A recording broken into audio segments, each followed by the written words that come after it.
I know how a game can be so simple, but at times feel so perfect. It's been about a week since Rematch came out, and I have been playing it almost any time I have the chance to. While I do love the game, I have to mention the things I'm not too fond of. For one, I paid $30 for this game. Why do I also have to pay for any cosmetics? Not that they're any good. And why do I have to pay for a season pass? I know Slow Clap is maybe a smaller studio and they most likely need the money, but I miss the days where you bought a game and you had everything. And again, while I do love the game, you can't deny it kind of has that free-to-play look. At times, the game can be a little buggy, like someone turned on the lag switch. And sometimes your character just doesn't connect with the ball. Or like, I've had times where I've had the ball, but it was invisible and like somewhere else on the map. Speaking of maps, there should be more of those. Some of them are cool as fuck, like the space map where you get to see Europe in the background. But why am I mostly just playing on one map? I would love to see more game modes in the future. I can see myself getting bored of the 4 that they have now, and I wish they had like an offline versus CPU game mode, where like you could change the difficulty and really challenge yourself to improve. Or even a split screen mode. I want to be able to smoke my brothers in this game. But just imagine the potential for LTMs. Like what if they added an 11v11 game mode? I know that that really isn't this game's model, but it would be fun to have a full footy game with 22 players and each player playing a different position.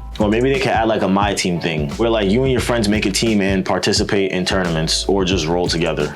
But besides all that, man, this game is fun. Like real footy, most of the time you don't even have the ball, but shit, I'm still having a ball. The mechanics of the game are just so well made. And at first I was like, what in the actual fuck are these controls? But you get used to them pretty quick after a couple games. And I also kind of realized that these are probably the best controls. It is so fun crossing people up or even locking them the fuck down. And then assisting got me feeling like Kobe and Shaq, and the passing feels so clean. I should also probably mention that apparently I'm dog water at this game because I can't make it out of bronze. One thing I will say though, game, you gotta keep me off a keeper. If I'm on keeper, best believe that enemy team is probably gonna score on me. Sometimes I be locked in, but other times I just be looking stupid. Shout out to those people that run straight to play keeper. We call them the keeper demons. But after some practice, you do get used to playing keeper. It just takes some time and you need to learn not to react so fast. Defense, like in every sport, is such an underrated part of this game. Everyone thinks they're in blue lock, which I just started watching right before this game came out, by the way. But so often I found myself in the midfield or as like a center back.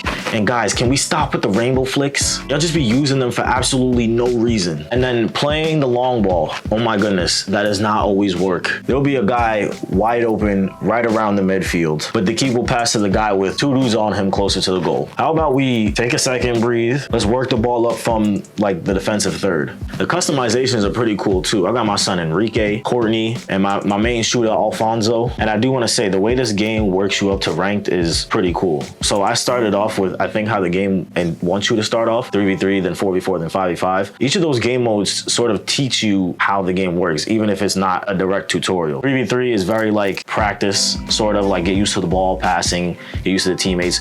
4v4, it starts to introduce you to positioning and like where to go and how to work with your team. And then 5v5, you know, is how it's intended to play. And you're sort of supposed to combine all that together in order for you to get ready for ranked. The training practice modes are okay. I just wish that like in free play, you can set up like a dummy to pass to or some CPUs just to play with, and just in case like, you know, you don't necessarily want to go straight online, because playing by yourself in an open field can get a little boring. But like with every game, if they keep it updated, I think the game could last a while. What in the world are you doing? Oh, that would have been a nasty ass goal. You see it. Nice. Kiddy, have you missed it? Of course you did. No. You know what's funny? I just came back. I see somebody score. I didn't know who it was though. Oh man, nah, Enrique? That's crazy. Enrique just needed a little break, you know.